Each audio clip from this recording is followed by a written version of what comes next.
Énième rebondissement dans le dossier du Grand Stade. Ce matin, le Conseil général a provisoirement retiré les 40 millions d'euros de caution qui devaient être apportés au projet. Raison officielle, les discussions entre le prêteur et l'OL ne sont toujours pas finalisées. Ça signifie tout simplement qu'il y a des négociations pour établir la convention d'application de cette délibération.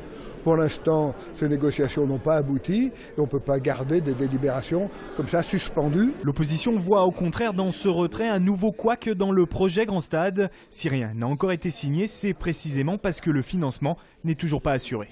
On a compris dans les propos de Michel Mercier que le Grand Stade, enfin les porteurs du projet du Grand Stade en attendaient un peu plus du Conseil général, ce que ne souhaite pas Michel Mercier, et c'est tant mieux. Donc ça confirme bien qu'il y a un problème sur le montage financier du projet de Grand Stade. Ce projet n'est pas encore financé, du coup il n'est pas encore sorti de terre. Ces délibérations seront représentées en séance le mois prochain, à condition bien sûr que cette fameuse convention soit signée.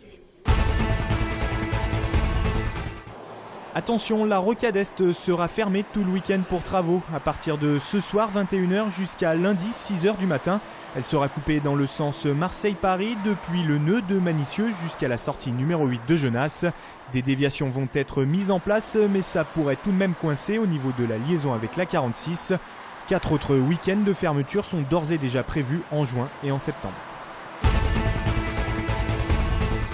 Ici, vous avez tous les sacs. Un sac par bureau dans lequel il y a tout le matériel pour procéder à cette élection. Il y a les bulletins de vote et les listes d'émergement. Dernier préparatif avant le premier tour des primaires UMP dimanche. L'élection permettra de choisir parmi 5 candidats celui qui affrontera Gérard Collomb à Lyon aux prochaines municipales. Et pour ces primaires, tous les Lyonnais peuvent voter.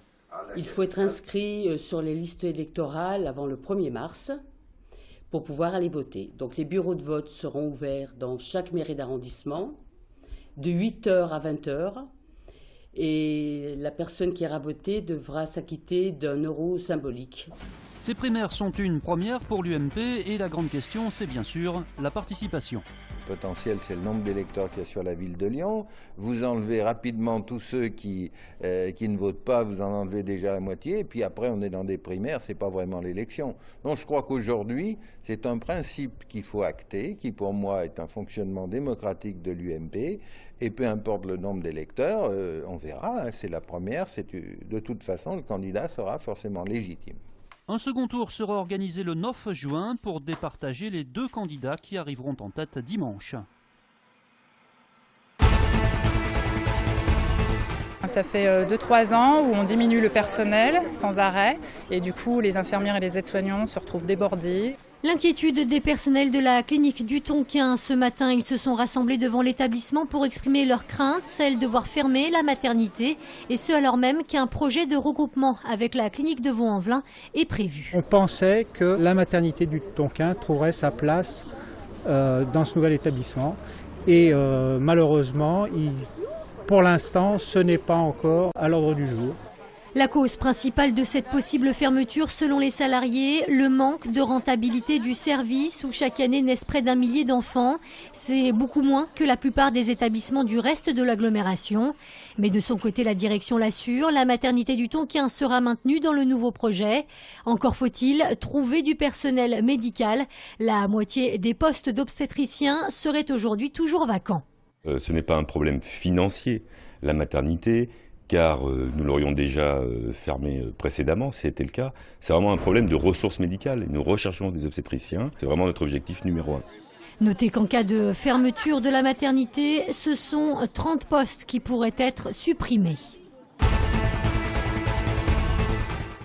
Nouvelle hausse du chômage en avril, plus 0,9% dans le département du Rhône. À l'échelle de la région, c'est une hausse de 1,3%. En Rhône-Alpes, la barre historique des 300 000 chômeurs vient d'être franchie. 45 minutes suspendues en l'air, c'est la performance du comédien circassien Alex qui interprète ce soir à Fontaine-Saint-Martin le Baron Perché. Le Jardin Zen. Une création entre cirque et théâtre tirée du livre d'Italo Calvino. C'est un gamin dans une famille bourgeoise qui refuse de manger ses escargots à table. Et bon, Il tape une crise et il va au fond du jardin, il monte dans le premier arbre et puis il dit qu'il ne redescendra jamais. Il y a des choses qui doivent toucher beaucoup les enfants par rapport au mécanisme, à toute la fantaisie du décor et tout l'imaginaire que ça peut engendrer chez eux. Mais chez les adultes, il y a tout le côté un peu aussi philosophique je parle de changer de regard, de ne pas oublier de regarder ailleurs, de rester ouvert. Eh ben, merci. Un spectacle qui s'inscrit dans le cadre d'un festival de cirque. Jusqu'à dimanche, de nombreuses animations sont proposées autour du chapiteau. Il y a des jeux aussi autour, des ateliers art du cirque, des jeux en bois, des spectacles.